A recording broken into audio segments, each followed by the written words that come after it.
श्रीराम समर्थ. सद्गुरू श्री ब्रह्मचैतन्य गोंदवलेकर महाराज यांचे प्रवचन. दिनांक 3 फेब्रुवारी. नाम घेतल्याने आपले अवगुण कळून येतील. जगातली अनेक साधने जरी पाहिली तरी त्या सर्व साधनांची पहिली पायरी ही की मनुष्याला त्याचे अवगुण दिसू लागणे. जसजसे साधन वाढत जाईल तसतसे आपल्यातले अवगुण प्रखर रूपाने दिसू लागतात आणि त्या अवगुणांचा पुढे डोंगरच वाटू लागतो. हे परमेश्वरा, इतक्या अवगुणांनी मी भरलेला असताना तुझे दर्शन व्हावे अशी मी कशी अपेक्षा करू? एवढ्या पर्वतप्राय अवगुणांच्या राशीतून मला तुझे दर्शन होईल हे कालत्रय तरी शक्य आहे का असे वाटू लागते. साधन करण्यापूर्वी रागीट माणूस कधी त्या रागाची खंत बाळगत नाही, किंबहुना तो अवगुण आहे हे मुळी त्याला पटतच नाही.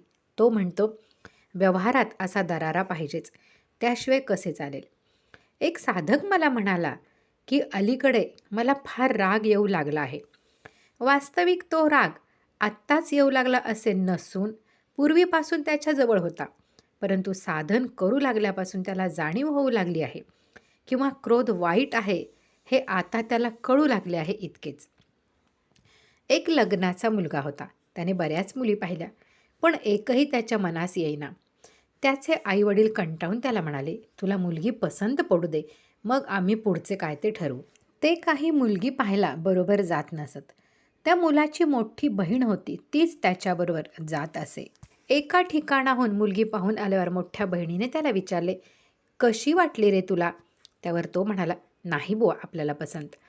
मोठी बहीण चाणाक्ष होती. तिने फक्त त्याच्या तोंडासमोर आरसा धरला आणि विचारले, या प्रतिबिंबापुढे कशी काय वाटते? तेव्हा स्वतःचे आणि मुलीचे रूप त्याच्या ध्यानी आले आणि तो म्हणाला, पुष्कळ बरी आहे. सारांश, जिथपर्यंत आपल्याला स्वतःचे खरे दर्शन होऊ शकत नाही तिथपर्यंत दुसऱ्याचे अवगुणच आपल्याला दिसतात. आपल्याला दुसऱ्याचे जे काही अवगुण दिसतात त्यांचे बीज आपल्यातच आहे हे माणसाने ठाम ओळखले पाहिजे. तेव्हा दुसऱ्याचे अवगुण पाहण्याची वृत्ती आपण प्रथम टाकून दिली पाहिजे.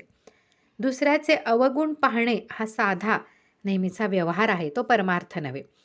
खरा परमार्थी जो असतो तो सतत आत्मपरीक्षण करीत असतो. त्याला दुसऱ्याचे अवगुण दिसतच नाहीत. त्याला आपल्यातच अवगुणांचे इतके दर्शन होते की त्या मानाने इतर सर्वजण त्याला परमेश्वर रूपच भासतात आणि हाच खरा परमार्थ. आजचे बोधवचन. आत्मपरीक्षा करून स्वतःमधील अवगुणांच्या बीजाचे उच्चाटन करणे हे एक मोठे साधन आहे आणि हे साधण्यास नामस्मरणासारखे दुसरे साधन नाही. जानकी जीवन स्मरण. जय जय राम.